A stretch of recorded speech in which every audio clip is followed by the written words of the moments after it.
So we're very happy to have Brandon Sanderson here today. He's come all the way from Nebraska. He's obviously a multi-award winning fantasy author, one of our best-selling authors. And Words of Radiance, which was published early in the year, was actually our #1 book for quite some time. He will be happy to sign books at the end, and that'll just be outside the door. And you're fine to get your backlist signed if you brought that. But please give a big, big round of applause for Brandon Sanderson.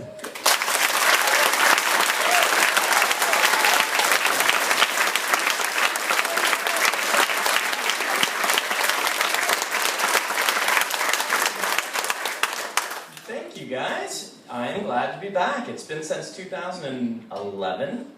That's when I was last in Manchester. And I now remember the store. Like, I don't remember the cities. It goes to the pad in such a blur. Like, they get you your publicist grabs you and they put you on a train. You go, you sign at a store for lunch, and they go and take you somewhere else and you sign there, and then you crash and you just zip, zip, zip, zip, zip. But the bookstores, I remember. And I remember being here and having a good time. So thank you for having me back. What I'm going to do today is I like to run my events kind of half Q&A, half reading with audience participation. I'll let you vote on what you want me to read. I always like to read unpublished stuff, which makes it a little bit tougher because I try to find things that aren't going to be spoilers. I have some super spoilerific things that maybe we should save to the end. That are from Stormlight 3, and so we can read some of that, but we will have to wait and then let people who don't want to get book 2 spoiled, plug their ears and run around outside or something like that. I don't know, but I'll let you do. We'll do that in the end. Those blips are very short.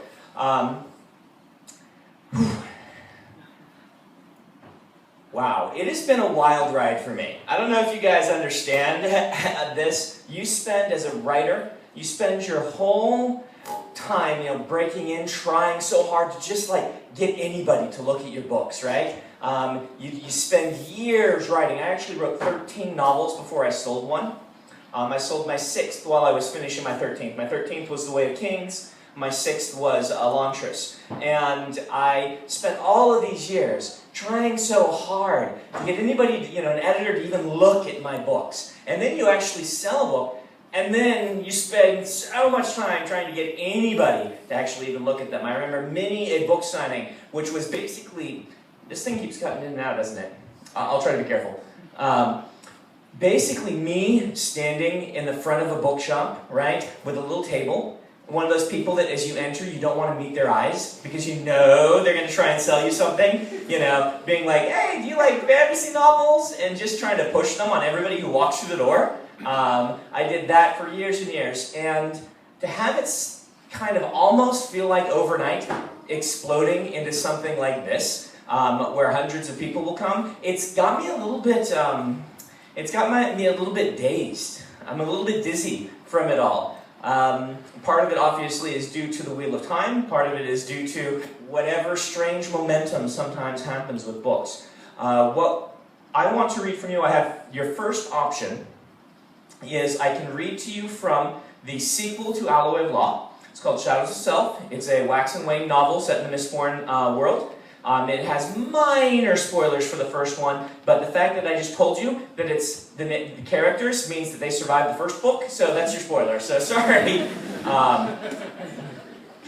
Writing sequels sometimes does that automatically. Or I can read to you from the sequel to Legion, which is a short piece that I've done. Both of these are in the process and should be out in the next year or so. So let's see a show of hands. Who wants to hear from the new Mistborn novel? Raise your hands. Ooh. And who wants to hear from Legion? Hey, a few of you Legion fans. Hey. Keep fighting the good fight. And be thinking of some questions for me as I'm reading this. It doesn't have to be on this, just whatever you want to ask about. And we'll make the nice bookshop guy. It was Oliver, right? Charlie. We'll make Charlie. Okay. My publicist told me it was Oliver. That's the other guy? Okay.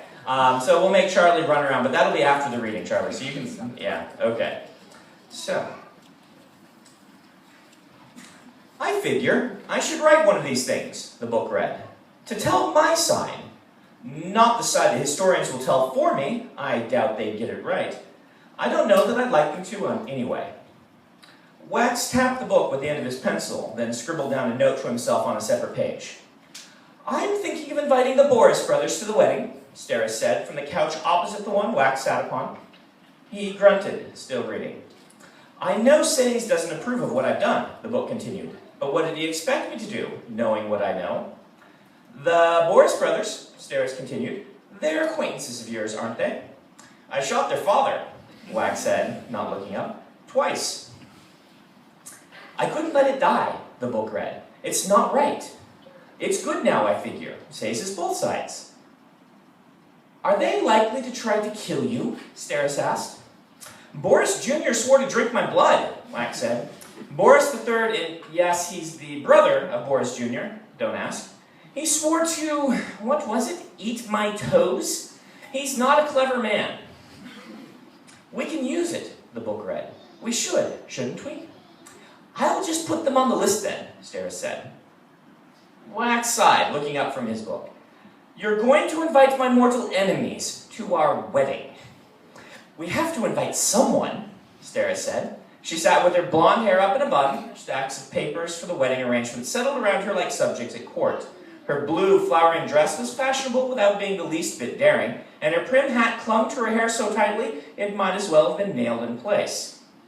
I'm certain there are better choices for invitations than people who want me dead, Wax said. I hear family members are traditional. As a point of fact, Steris said, I believe your remaining family members actually do want you dead. She had him there. Well, yours don't. Not that I've heard, anyway. If you need to fill out the wedding party, invite more of them. Can I get your mic, since mine is cutting out so much? Let's see if that does better.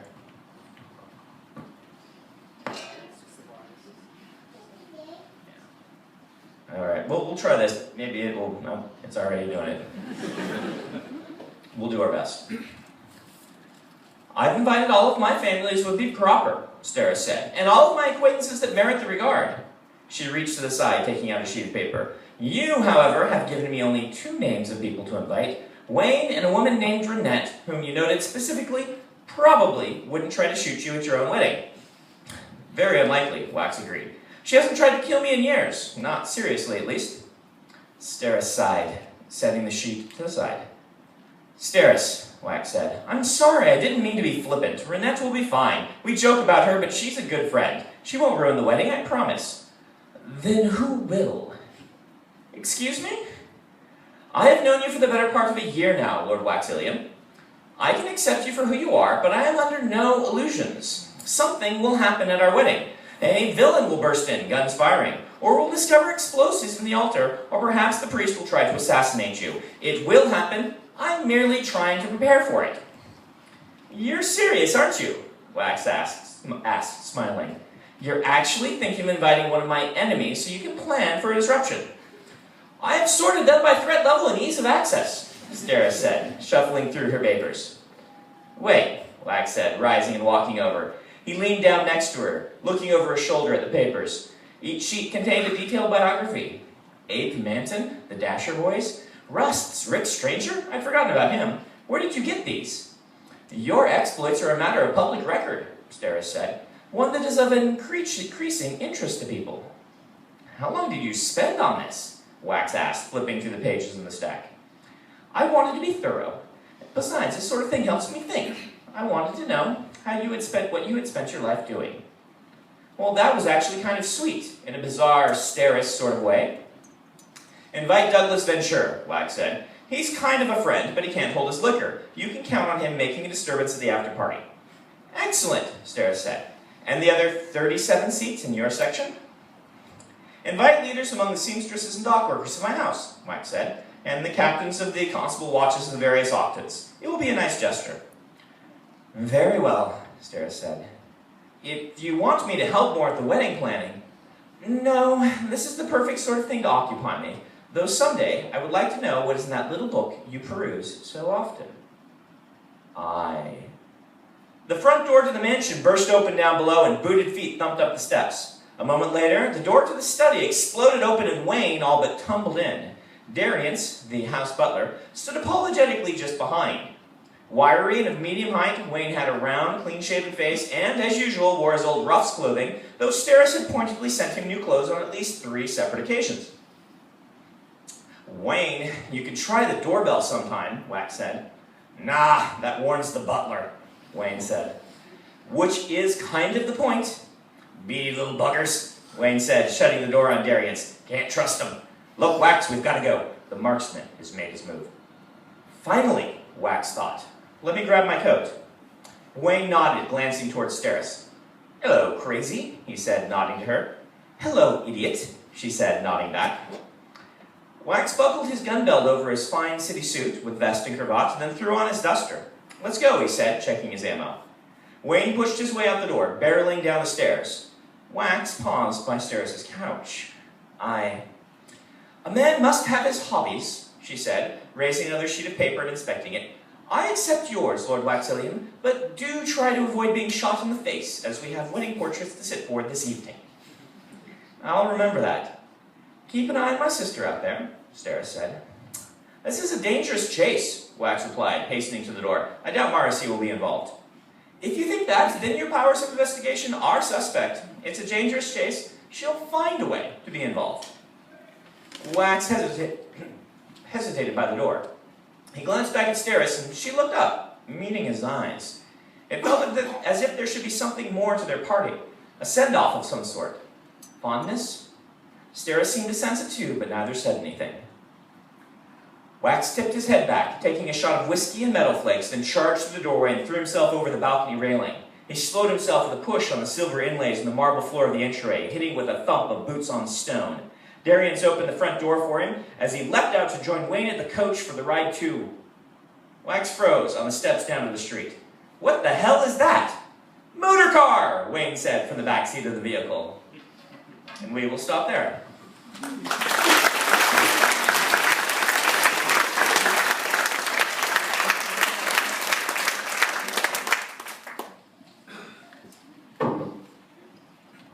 So for those who aren't familiar, the Mistborn books, when I originally conceived them, I pitched them to my editor as trilogy of trilogies. It was going to be an epic fantasy trilogy set in the kind of past of the world that played with the ideas of epic fantasy tropes, and then there was going to be a contemporary trilogy set around a 1980s level technology that played with some of the ideas of spy thrillers and things like that, and then a science fiction trilogy that was a space opera set in the future where the magic system had become the means by which space travel was possible. That is not, and Alloy of Thaw is not, from the second trilogy. What happened is I started working on the Stormlight Archive, and I felt that with my main focus being on the Stormlight Archive, I didn't want to do another thick set of trilogy books. I wanted to do something that was a little bit more light reading, a little more focused on one or two characters that would be made for quick books, so that you wouldn't forget Mistborn and you still have fun if you like the world, and I could explore some of the different time periods in it, but also wouldn't take me 18 months of writing to write, because most of what I do right now I have to be focused on the Stormlight Archive, and those books take a long time. And so I wanted something basically I could do on off years with the Stormlight Archive. It takes me maybe 13, 14 months to do a Stormlight book, and maybe 6 months or so to do one of these. So the idea is that I can release one book a year, but I can alternate with the shorter book and then get the longer Stormlight book. So that's an answer to a question you're going to ask. Many people do. When is the next Stormlight book? It is scheduled 2 years from the date of Words of Radiance. I know, hey, I'm still faster than George. Right? I'm still faster than George. I'm still faster than Pat Rothfuss. Yeah, they're good writers. I'm still faster than Scott Lynch. So you can't groan. But yes, I guess you can groan. But that's what it's going to take. But this one should be out next fall. Next year, and then the following year will be the third Stormlight book. Other sequels that people will ask me about, invariably, the Legion sequel is going to be this fall sometime, and that's another short one. Those are novellas, they're not full novels.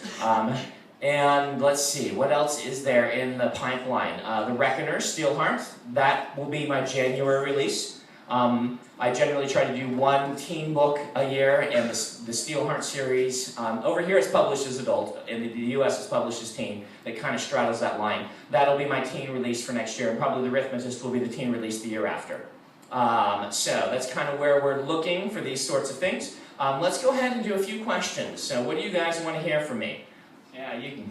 I'll let Charlie, was it, distribute the microphone. Hi Brandon, nice to see you again. Good to see you. I'd just like to ask, at the beginning you mentioned you had 12 books that you'd written before your first book was published.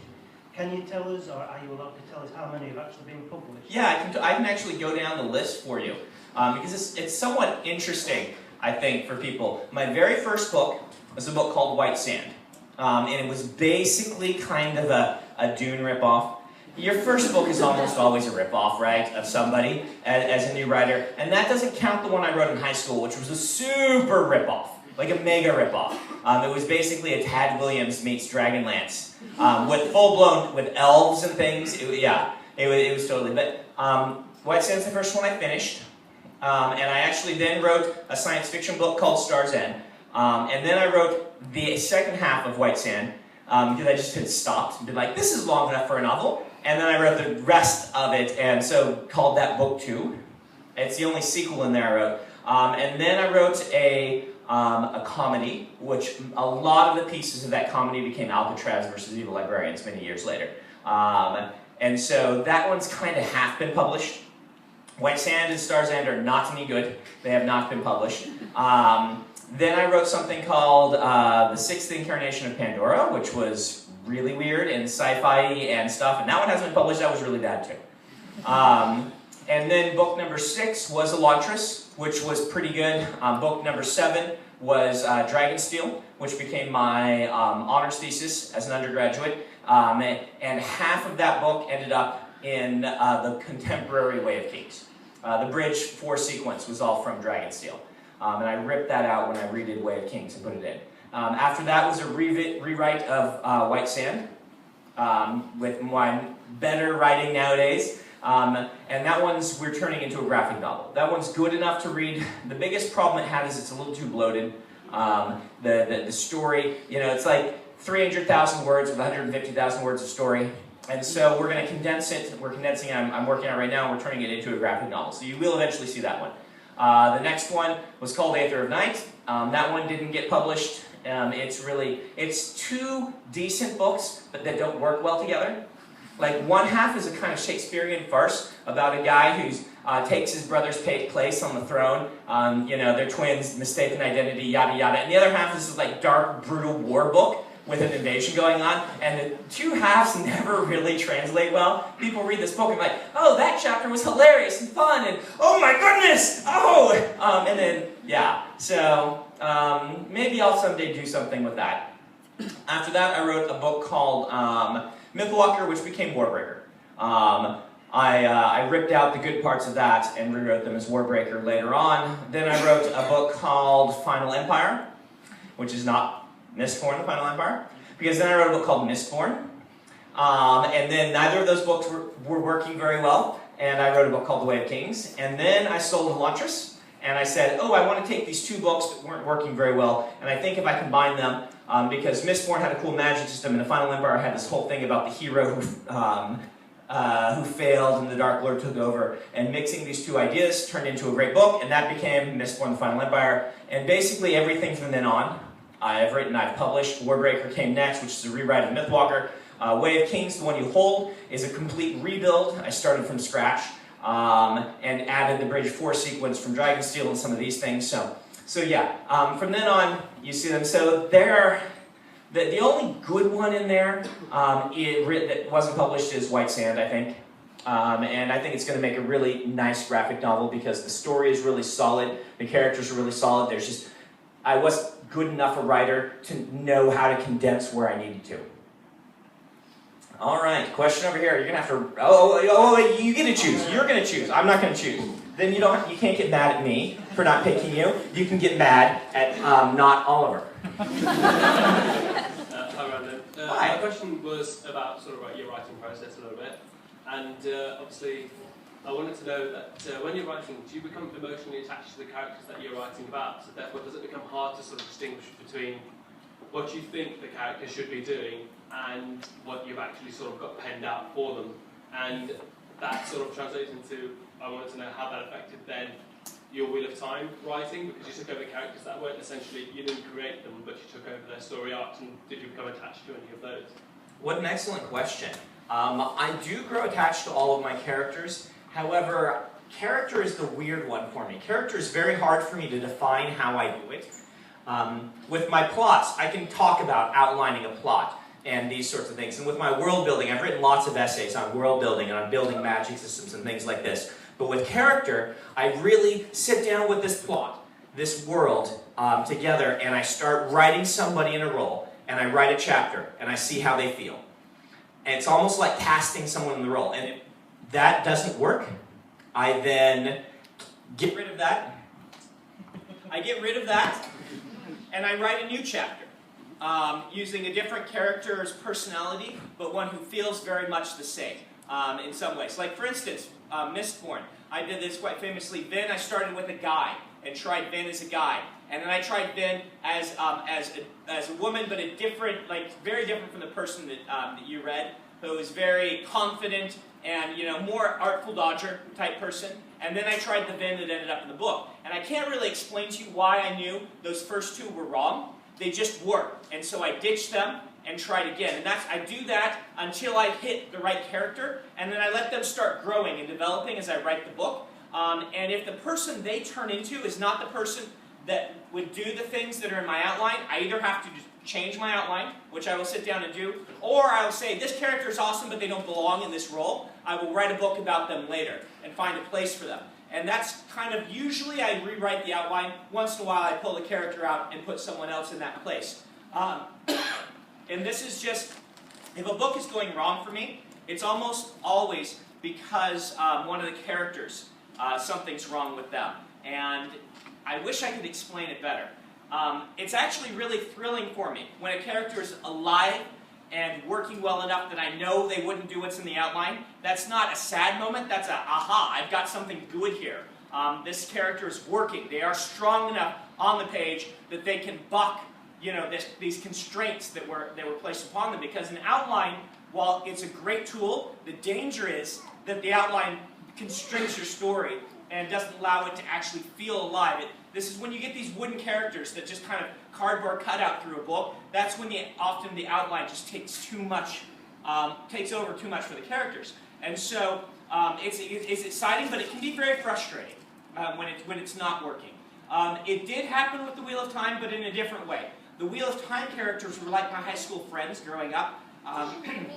These were my buddies, right? I was a nerdy kid who sat in my bedroom and read books. And these were my friends. And so writing them, I was really worried it would be difficult to write them, but it was actually very easy. Their voices snapped for me quite quickly, and knowing what they would do. So much to the fact that when Matt was a little bit off in Gathering Storm, I didn't notice it, because I was so used to all the characters just coming very easily to me.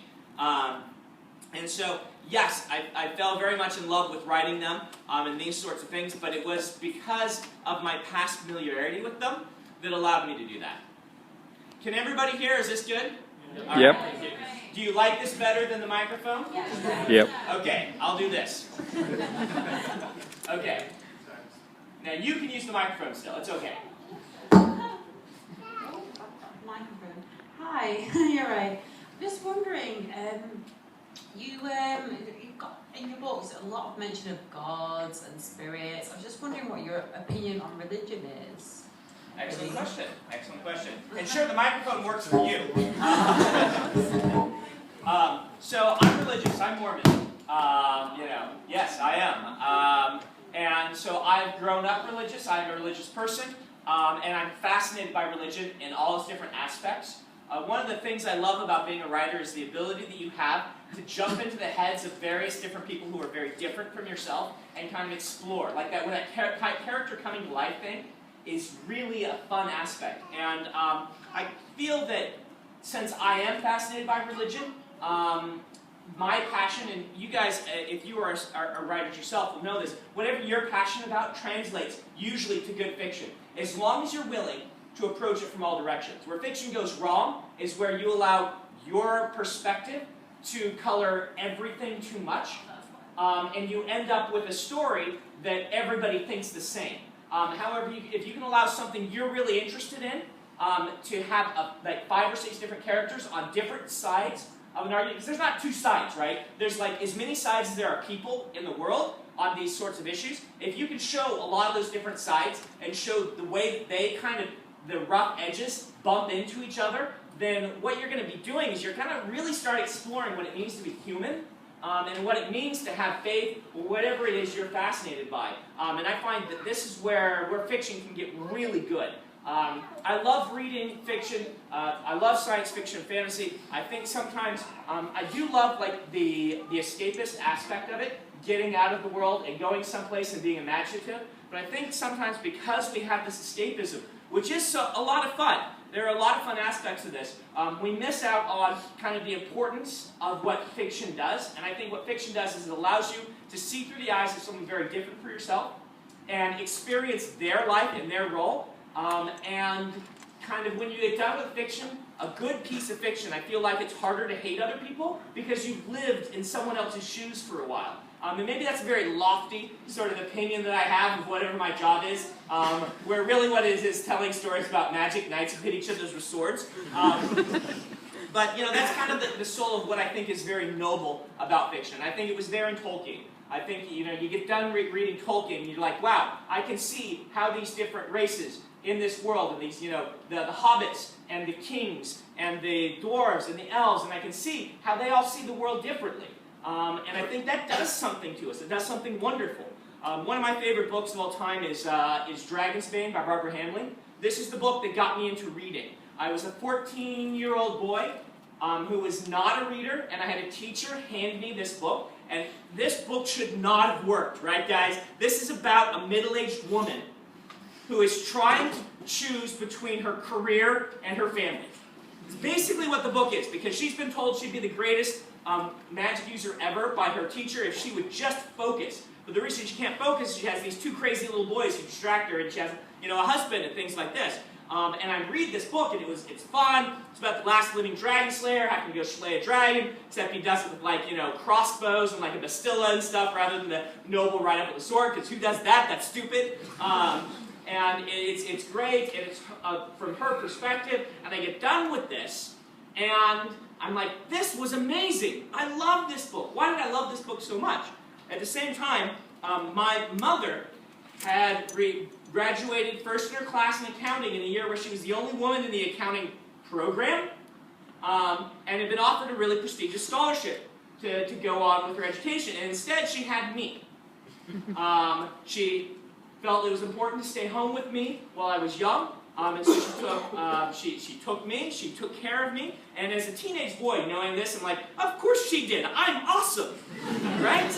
Of course that's the right thing to do. And reading this book and seeing through her eyes, I'm like, I just read a book about dragons and I understand my mother better, right? Like, that's what we can do in stuff like this. So I'm kind of going off in weird directions, but that's what I love about fiction. It's what I love about science fiction and fantasy. All right. Yeah. My pleasure. Hi, Brandon. Hi. Brilliant to see you, first timer. Your magic systems, I think, are genius. Oh, thank you very much. There's a certain subtlety to them that it doesn't overtake the story, which in some books that can easily happen. How early on in your process do the magic systems have to be looked at and really kind of put into place? You know, every book is different, and for some books the idea is a plot idea that starts me. For some books it is a setting idea, and setting magic systems are a subset of setting ideas in my head. And some it's a character idea. With a character it's usually a conflict. That's an interesting conflict. What can I do with that? With magic systems, it's usually this will allow me as a writer it'll force me to stretch. It'll have interesting limitations. It'll do interesting things visually on the page. It'll change the world in a very subtle yet important way that then I can explore. You know, if we change one little piece of physics, what does it do to the world? This sort of thing. And I'm usually getting a lot of my ideas from reading science articles and things like this. Stormlight Archive is based off the fundamental forces. You know, Mistborn is based off of vector physics and metabolism and things like this. These ideas, I like having one foot in science and one foot in superstition. for these magic systems. And so I usually don't start a book until I've fleshed out the magic system pretty well. That said, when I was doing Stormlight Archive, the version that you have read, I didn't quite have like the terminology and how it was going to look and feel for the lashings until I wrote Zeth's opening scene. And that was where I really nailed down how this would look on the page and how it will feel. So sometimes you just need to write. You can't just plan endlessly and not write anything. But most of the time I have that nailed down. And if there are people who are interested in this, you may look up my essays on writing magic systems. I think they are fun, but I humbly titled them Sanderson's First Law, Second Law, and Third Law. So I think highly of them. But you might find them interesting. They're fun to read. They talk about my philosophy on writing and on magic systems.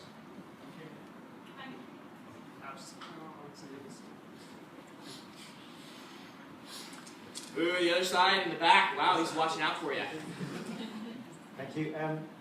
Do you ever find it difficult writing for kind of the two sides to read your book, like the ones who want to just read it, have a lot of fun, and take nothing away from it, and then the people who will obsess over every sentence and word for hidden cosmeric meaning or something? Right. So for those who don't know, I'm not sure if there are many who don't know still, but those who don't know, all of my epic fantasies are in the same universe, and there are characters that from each book are interfering with each other's stories. There are characters from Mistborn and Way of Kings, and there are characters from Elantris and Mistborn and things like that. And so this was done as a little bit of backstory because I love big epic fantasy works. If you can't tell, I mean, Wheel of Time is one of my favorites ever. I like the big things. But breaking in, I felt that it was a lot to ask new readers to take a chance on me as a writer by saying, it's book 1 of 25. I felt like it was much better to say, here is a standalone novel, self-contained, that you can enjoy reading and kind of figure out who I am as a writer. That's kind of my purpose for Elantris and Warbreaker, and then lately Emperor's Soul and some of these things is, hey, here's how you try out my writing style and see if you like it. But loving these epics, I couldn't help connecting them and hiding an epic behind the scenes. This was partially inspired by Asimov, who later in his life joined his two main series, the Robot books and the Foundation books, and what I felt was a very clever way. But it had some problems in that he had to do it, kind of jury-rig it after the fact. He'd been writing these books for decades, and then he brought them together. And I thought, wouldn't it be cool if somebody were able to take that idea that he did and start it from the get-go? And it's this whole shoulders of giants thing. People try something out, and you're like, wow, that was awesome. Can I improve upon that? Or they try it out, and you say, whoa, I'm not going to ever try that because, that had certain issues. Book 10. The Wheel of Time fans are like, yeah. Robert Jordan actually talked about that book, saying he wished he hadn't written it the way he did. And I have the advantage of having read Robert Jordan, and being able to say, yeah, I can see where that book went wrong. I can avoid making that pitfall. And so I went ahead and I did this hidden epic because I thought it was really interesting. I did not expect it to come to the forefront as much as it has, which is awesome. People started peeking these things out. And so secrets that I embedded in Elantris that I didn't expect to come out for like another 10 or 15 books people are already asking me about, which means I need to kind of step up my game and make sure that all this stuff is very subtle. But the whole idea is that you don't have to have read Elantris to read Mistborn. You don't have to have read Mistborn to read Way of Kings. They all are Easter eggs right now. Eventually I will write a series that ties them all together in a very direct way. That's many years off. I'll be very upfront about this is the one that you're just going to be completely lost if you aren't familiar. At least go read the summaries of the books before you start this one. But we're far away from that. All right, let's do one more, and then I'll do another short reading, and then we'll do a few more, and then we'll do the spoiler reading that people have to run away for. Hello, Brandon. Hi. It's lovely to be here. Basically, Bridge 4, the starting sequence, was one of the most intense things I've ever read in my life. I was actually in tears. I couldn't stop it. There was a point where I just kept flipping through to the next Bridge 4 part. I was just wondering when you found the inspiration to go like so dark with Kaladin and what he went through. That's an excellent question. So, Bridge 4 in the original Dragonsteel was a happy accident. Back then, I wasn't as good at outlining as I am now, and I just kind of got to this place, and I'm like, I want to do something interesting here. And I kind of discovery wrote my way into it. It didn't work nearly as well as it did in Way of Kings, but that's because I was just kind of figuring it out. I think that the original inspiration was something I like to do with fantasy is take the geography and see how the unique geography of the area influences the culture of the people who are living there. In this case, the warfare, which is a subset of the cultural interaction. And this happens with the weather in Roshar as well. I think this is something that fantasy can do that allows us to explore what is fantastical, yet keep it very grounded in the human experience, because I find books interesting when I'm interested in the characters. And so having this cool place, the Shattered Plains, is not nearly as awesome as having this cool place, the Shattered Plains, and oh no, the people I like are dying here, if that makes sense. And so this idea was one of the ideas. I think part of the big inspiration was medieval siege warfare, and just how awful that sounds to me. Having to be one of these people who's running a ladder to climb up the wall, and just, okay, here's your ladder, good luck. And this idea of just having to run into the face of something terrible and know that you're probably going to lose your own life, or your friends are going to lose theirs, was just so awful to consider. And when that happens, as a writer, you're like, oh, I've got something. That sounds awful. I'm going to write about it, right? That's just what we do. And so anything that inspires powerful or profound emotion in myself is something that I look to use in my books, because I figure if it inspires profound emotion in myself, it will work on the page to do the same thing with my characters. Okay, so let's do another reading here. Let's see. What else do I have? I have to be very careful not to read things that will give big spoilers. But I can read to you from the 5th Alcatraz book. This will have major spoilers for the Alcatraz series, but that's okay because they're silly and ridiculous anyway, so who cares? I can read from that, or I can read from a short story I've been working on, which has a magic system you might find very interesting. It's a fantasy novella. So who wants to hear Goofy Middle Grade? Okay, that's all right. I'm sorry. So we're going to do the fantasy novella? Yeah? Okay, fantasy novella. Let me grab this. So the background on this is one where the magic system came first. The magic system, and I'm not going to tell you what it was because I want to, where did I put that? I want to read you the piece first. You're not going to read all of it, of course, just a little bit of it. And then, once I'm done, I will talk about, there it is. Oh yeah, the screenplay in here too. It's really bad. I'm just on my Dropbox, so I shouldn't tell you that. You'll try to steal this thing. But this was one of those magic system things. So I'll read you this story, the piece of it, and then I'll talk about how the magic system idea came to me. Iliel was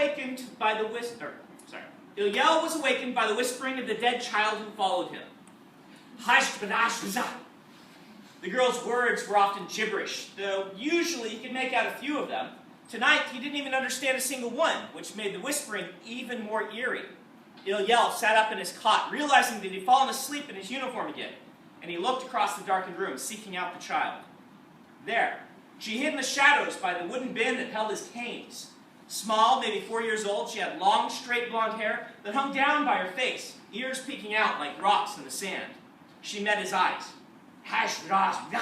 She whispered. It would be nice when that particular echo passed. Iliel rose, tugging at his rumpled jacket, still enough a soldier to feel ashamed at its state. His father would have had Iliel's head if he'd seen such a uniform. Climbing from bed, Iliel took the cane from beside him for support, then walked out onto the balcony. He put his back to the dead child. She was a figment, an echo, or a side effect from an incubation he'd done a few years back. That was so long ago that he was losing hope that this echo would ever fade. He might be stopped with the hallucination for good. He stepped out onto the balcony, using the cane by habit, though he was currently strong enough that he didn't need it to walk. He was recovering from his incubation 2 months back. The grind of that one having finally worn off. In fact, he was probably too strong. He'd been getting too much sleep lately, been eating too well. He needed to maintain a certain level of physical weakness so he'd be open to incubations, assuming he wanted to remain effective in his duties.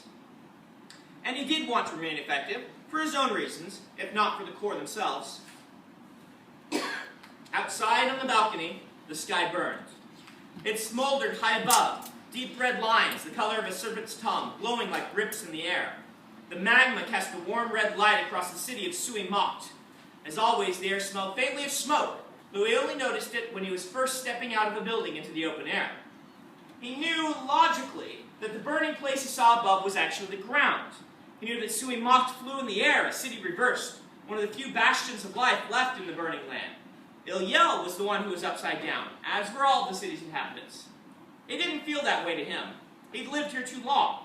Upward was toward the burning ground of the land. Downward was toward the sky and the sun.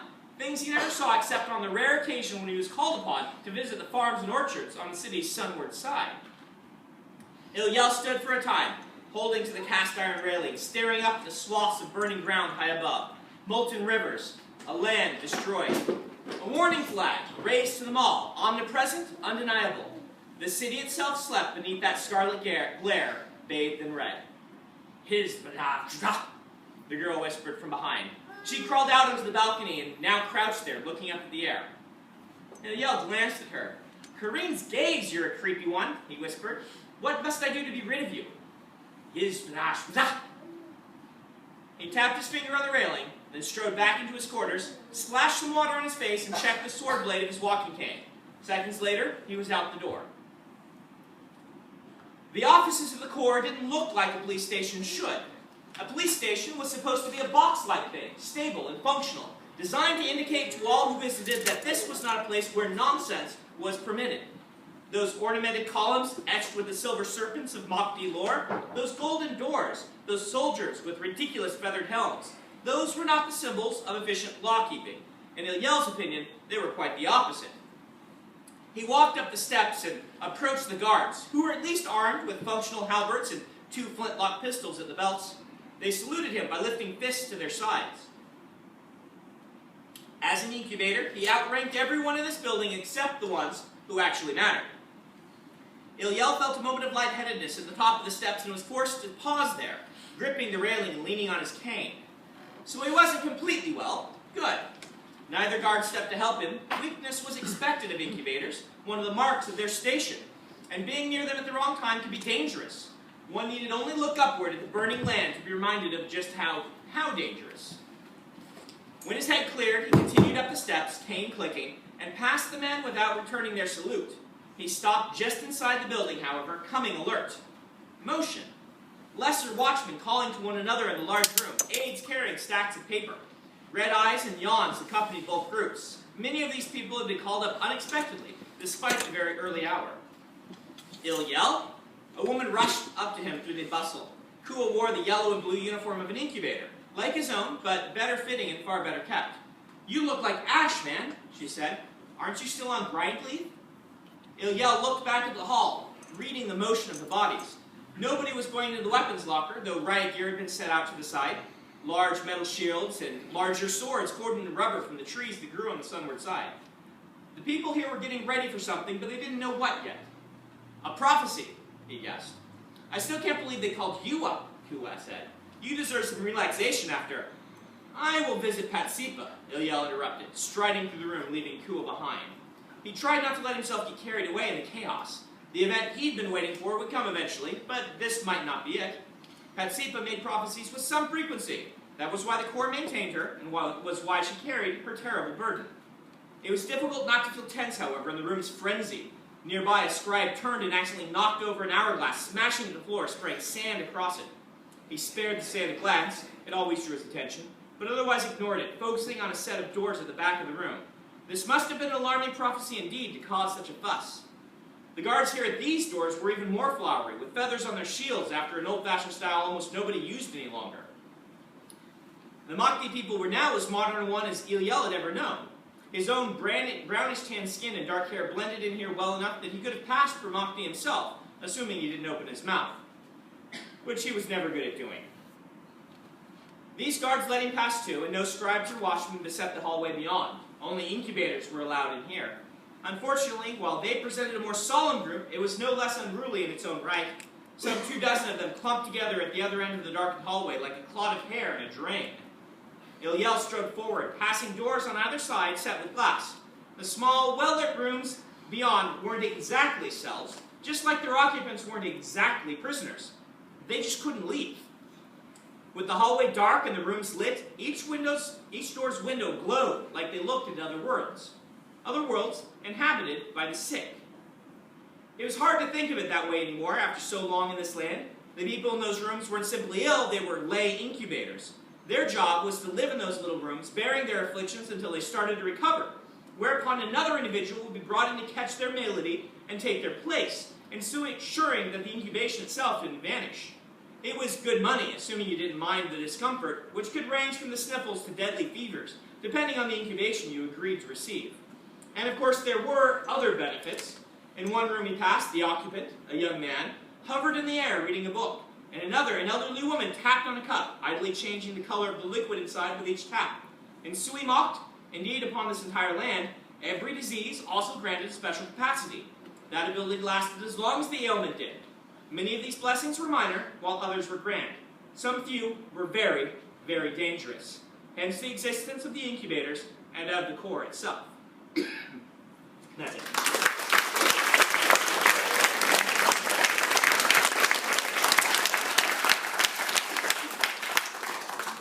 So what you've got there is the beginnings of me exploring an idea I had many years ago about a world where bacteria and viruses would grant magical abilities in order to keep you alive long enough to spread the disease, right? It's just a basic survival instinct.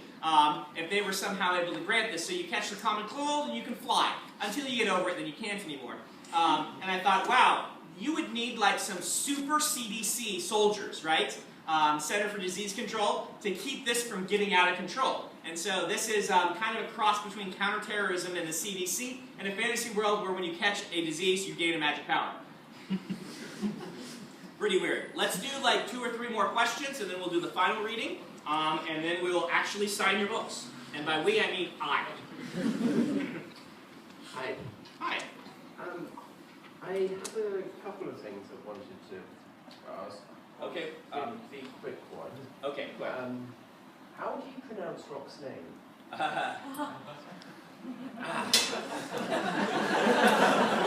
Do you have it written down? I can read it. Is this working, by the way? I'm going to go ahead and use this for a few minutes because my voice is going out. Okay. Do you have it written down? Sorry, I don't. Okay. If someone can find it, I'll read it out to you. But yeah, I have to be able to read it. It's a whole sentence in Horn Eater. So when someone finds that, I'll read it for you. I can read it, but boy, yeah, it's a mouthful. People keep asking that, so I've learned how to read it, but I'm going to need to memorize it. I had it memorized for the Words of Radiance tour, but I'm going to forget a syllable or a word as I'm trying to do it without that. Okay, so in Words of Radiance, you've got a character called Wit. Yes. Who has a conversation with Kaladin. Yes. In which he uses the phrase "bunny rabbit." Yes. Which obviously doesn't exist in the language that Kaladin speaks. Right. So my question is, where and when did the language that you use come from? So Hoyd or Wit is actually using magical means to communicate, and so when he says a word, it just transliterates it, or just says it doesn't actually translate it to anything in that language. And so you'll notice him slipping up on a number of occasions. He's the only one that uses certain words through the course of. That's not the only one, Way of Kings and Words of Radiance, because he's just speaking normally and allowing his other meanings to translate for him. And that's a sign, a symbol of that happening. Thank you. Uh-huh. Okay, let me read it. All right, you've got Rock's name. All right. Oh, there it is. There it is. Numuhuku Makialaki Eleolin Lunamore.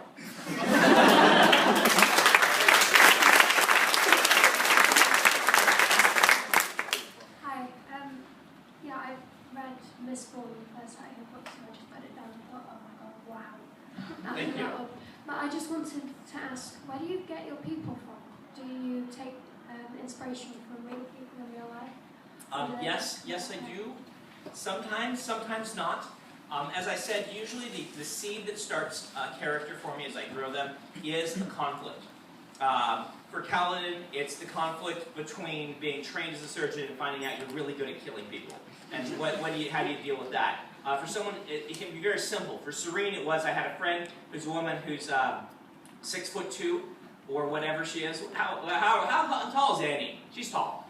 Anyway, Annie's tall, and she always complains about how tough it is to be a tall woman, which is something I never thought of, right? I'm like, I'm going to use that, right? I'm going to make use of that in a story, and of course, that's not her whole personality, but that little seed you drop down, and I grow a personality around it as I try someone out.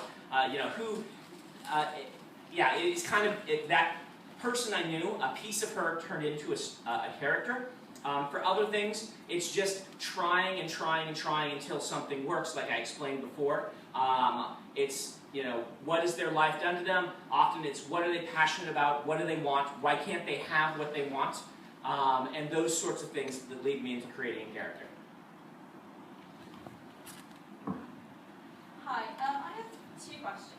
One might be a bad one. I was rereading first book, Way of Kings, and there's a scene, the letter, and someone's sending the letter. And Yes. in that scene, the person who is sending the letter says that, the shards on Atlantis are broken.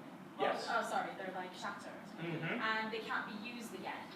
How is that so? Because if there was Andalusian first shattered, and people took the shards, then... There are those who believe that you can put the pieces back together. There are those who believe that you can't and shouldn't. You shouldn't put them. There are some who believe that. Oh, so will they be able to put it back together? Well, there are some that believe it's possible.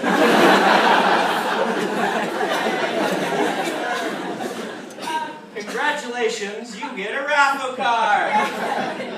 These are Raffo is something Robert Jordan would say. It said it means read and find out.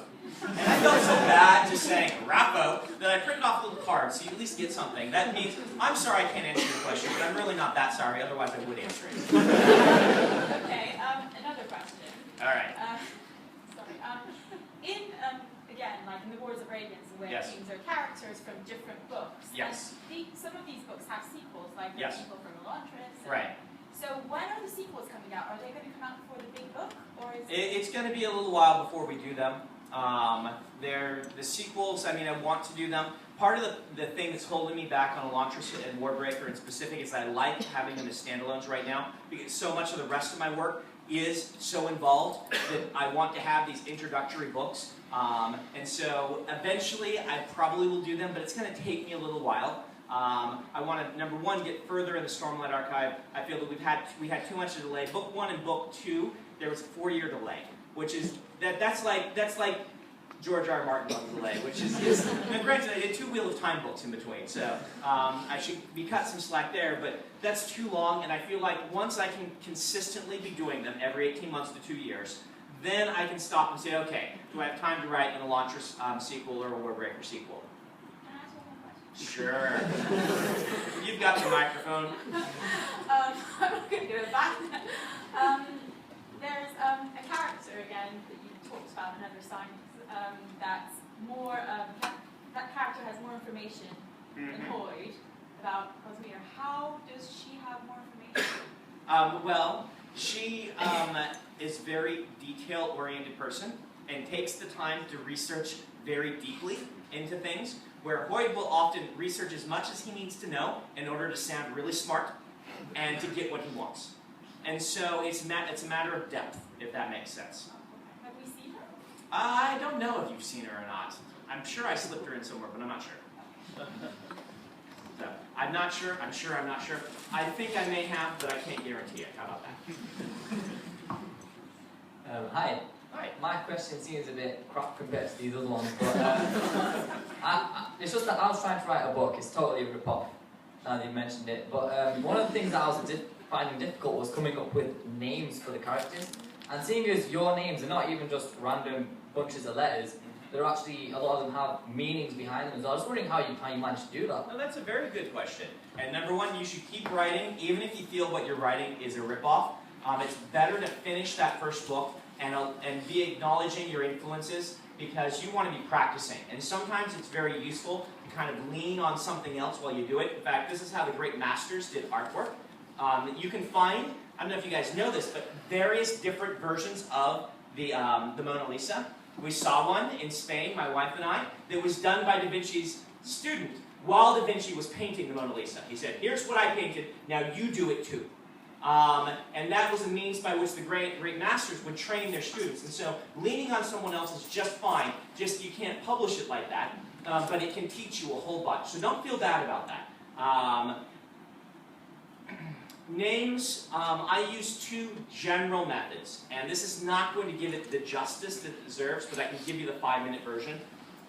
One version is I look for a linguistic attribute that is interesting to me that will visually and auditorially distinguish these people on the page. So when you're coming across them and you see that name, I want you to say, oh, I bet they're from this country. That's really tough because that means they all have to feel similar, but you can't let everyone get confused about who's who. And that's the real challenge, it's the getting confused. And so, for instance, in Warbreaker, I try to use some different things like we don't have in our world. In Warbreaker, I use repeated consonant sounds. And so you get someone like Vivina, and when you see that V, that double V, you're like, oh, she must be a Larimar. There's a double L. You pronounce them both out into Teller. And when you get these double repeated consonants, you're like, oh, they're from this region. That makes sense to me, even though they're each starting with different letters and sound very different, there's something to them. The same sort of thing is supposed to happen in The Way of Kings when you see names that are mostly symmetrical. When you see something like Shalad, and her name is, a derivation of Shalash, which is one of the heralds, and it's a symmetrical name. When you see something that reads almost or does read forward and backward the same way, you're like, oh, they must be either a Lethi or they've got to be Vorin, because that's the Vorin religion worshiping this. And hopefully it'll give you some sort of subconscious cue when you run across those names that you'll get it. Now, a way to do this that's easier than doing all of that, which does take a lot of work linguistically, is to go get yourself a nice atlas and say, everyone from this country is going to have names that are analogous to this region in our world. And I am going to then take this atlas and look for these names and use baby names from that culture and be like, and you can do something like I did this in Emperor's Soul. I just picked ancient Persian. Like, we're going to go ancient Persian from between these periods. I'm going to find people who live there and what they named their cities there. I'm going to take those words and then I'm going to screw with them, right, until it's not actually a word, but it feels like it might be one. And that way, everyone from this region is going to feel like they've got a similar name. And I can just, for that book, it was much easier because the linguistics were not as big a deal. Then I could kind of basically crib off of that. And that works very well also. Sometimes I do it intentionally. Mistborn was supposed to evoke a sense of 1820s Paris or London. Was what I was shooting for, with the grime and the dirt, the ash falling and things like this. So I used French names and Germanic names and Spanish names and things like this, so that when you run into it and you get vin is just wine, right? In French. And Kelsier is how they would say it. You can say Kelsier if you want, but they say Kelsier and Demeaux, and this is like, oh, this is a French-sounding region. And so when you get to when you get someone like Elland and Stroff, you're like, they're from a different region. Those sound like, they eat meat and potatoes, right? And they try to conquer Europe periodically. Those guys, they're up there. And that helps you kind of distinguish the regions very easily. Let's do one more question, and then we'll do the spoilerific reading. Thanks. With the Vorin religion, with the very split between men and women, the roles that they occupy, do you tend to get women sneaking into the army as men, Sweet Polly Olivers? Especially at the end of the first book, with there's a recruitment drive. Yeah, this does not happen as much in Roshar as it apparently happens in Terry Pratchett novels. I'm sure in Roshar they have their legends, because basically every culture has their legends. And one thing you have to remember is that whole thing is specifically Vorin, right? So that's Alethkar, that's Yaakoved, that's Kabramth, and Herdaz to a lesser extent. And in there, they probably have some of those myths and things like that, but I don't think it actually happens that much in Roshar. That's my take on it. But, you know, I'm sure that they have their mythology. I was suspecting the girl that Kaladin mentions a few times may have snuck into the army that way. Yeah, you've got some I've left her intentionally vague. But yeah. All right, so at this point, I want to be able to do this and not spoil you. But I also don't want you to lose like your seats in line and stuff like that. So how are we going to run this? Who wants to leave and not be spoiled? Okay, that's not very many of you, so that's good. We will just let you go out, and then we'll call you back in, and you can take your exact seats again, so you won't lose any place you might have in line. All right? This is going to spoil Stormlight 2. Okay? It's going to be spoilerific. It's something special. I know this is kind of annoying to the elected.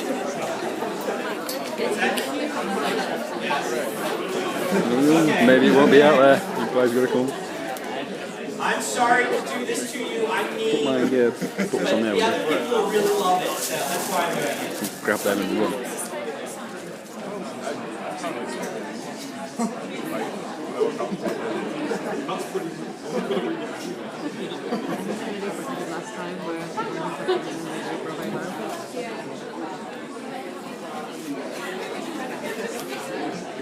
Okay, wow, that's a lot of you that do not want to be spoiled. Okay, we will bring you all back in shortly. Do you want to go, like, guard the door or something? Get this door so they don't sneak in and find out what they should know.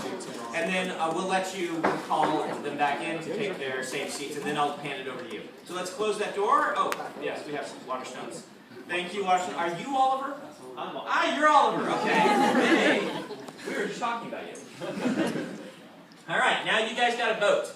You're going to have a very hard vote because I can read to you from Yasna in Shadesmar, or I can read to you Kaladin trying to get home following the events of Book 2.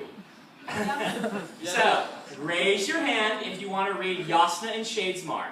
Okay. The other one's online. You need more time. Hold them up. I gotta count. You can only vote once.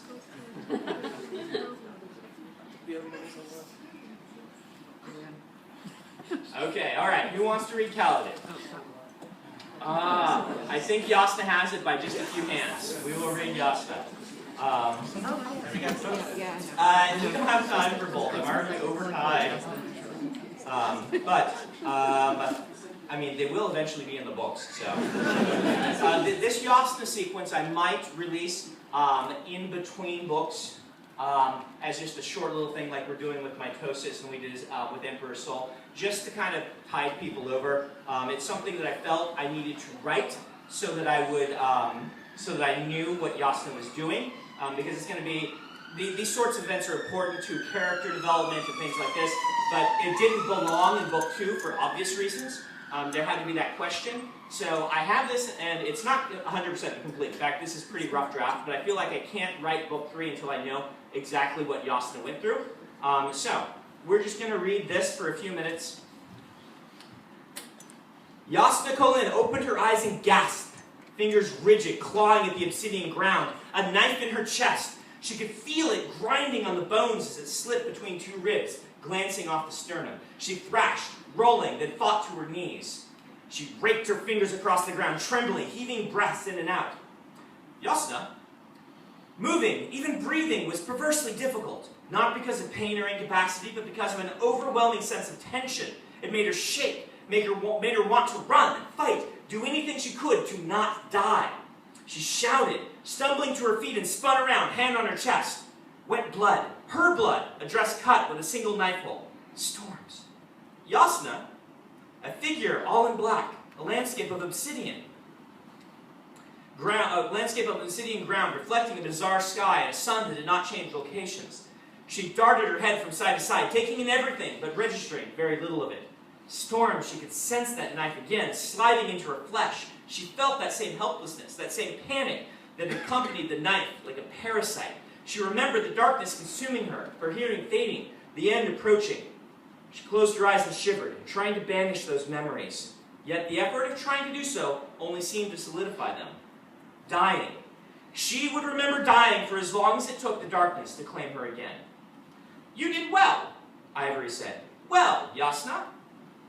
"The knife," she whispered, angry at how her voice trembled. The knife was unexpected. She breathed in and out, trying to calm herself. That puffed out the last of her stormlight, drawn in at the last possible moment, used like a lash to pull herself into this place. The light had kept her alive, healed her. Ivory said that while a person held enough stormlight, only a blow to the head was enough to kill. She believed him, but storms that hadn't made it any easier to lay there. And the knife. Who would have expected them to stab her after the blow to knock her out? That should have been enough too. Wait, Shalon. We have to go back, Yasna said, spinning. Ivory, where is the junction? She was able to locate the ship with ease, for out on the ocean there were few living things above the water. So while many lights darted beneath the ground, faintly visible through the obsidian-like rock, only a handful of them hovered above. They resembled candle flames, and Yasna thought of them as representations of a person's soul, despite Ivory telling her that that was an extreme simplification. Nerves still taut, Yasna searched around for the junction, which would be a faint warping in the air that marked the place of her passage into Shadesmar. When near it, she could return to the ship too. One of the lights nearby winked out. Yasna froze. They're being executed, Ivory. The junction! A junction is not, Ivory said quietly. He stood with hands clasped behind his back, wearing a sharp, yet somehow alien suit, all black. Here in Shadesmar, it was easier to distinguish the mother-of-pearl sheen to his skin, like the colors made by oil on water. Not? Yasna said, trying to parse his meaning. Despite their years together, his language construction still baffled her on occasion. But there's always a junction. Only when a piece of you is there and not here, Ivory said. Today, that is not. You are here, Yasna. I am sorry. You brought me all the way into Shadesmar? Now? He bowed his head. For years, she'd been trying to get him to bring her into his world. Though she could peek into Shadesmar on her own, even slip one foot in, entering fully required Ivory's help. How had it happened? The academic wanted to record the answers, tease out the process, so that perhaps she could replicate it. She'd used stormlight, hadn't she? An outpouring of it? Thrust into Shadesmar? She'd felt something pulling her. After that, like a gravitation from a distant place, unseen. Memories of what happened mixed with the terror of those last minutes. She had to ignore both at the moment, however. Those upon the ship were in danger. Yasna stepped up to one of the lights as it hovered before her, and she lifted her hand to cup it. The soul's natural power repelled her hand, as if she were trying to push two pieces of magnetized stone against one another. Who was this? The light winked out. In the distance, here in Shadesmar, Yasna heard a call, like a trumping beast, only overlaid by the sounds of glass breaking. The terrible sound drove a shiver up her spine. Ivory gasped. He leaned forward, grabbing Yasna by the arm. We must go. What was that? Yasna asked. Grinder, Ivory said. You call them painspren. Painspren are harmless. On your side, harmless. Here, harm more. Very harm more. Come. He yanked on her arm. Wait. The ship's crew would die because of her. Storms. She had not thought that the Ghostbloods would be so bold, but what to do? She felt like a child here, newborn. Years of study had told her so little. Could she do anything to those souls? She couldn't even distinguish which were the assassins and which were the crew. The cries called again nearby. Yasna looked up, growing tense. This place was so alien, with ridges and mountains of pure black obsidian, a landscape that was perpetually dim. Small beads of glass rolled around her feet, representations of inanimate objects in the physical realm. Perhaps. She fished amongst them, knowing each immediately by touch. Plates and dishes, a trunk, her books. Her hand hesitated on these. Those storms. This was a disaster. Why hadn't she prepared better? Her contingency plan, in case of an assassination attempt, had worked, playing dead, using faint amounts of stormlight from gems sewn into the hem of her dress to stay alive to the attack. But she'd foolishly expected the assassins to appear in the night, strike her down, and flee, not attack the entire ship and murder everyone on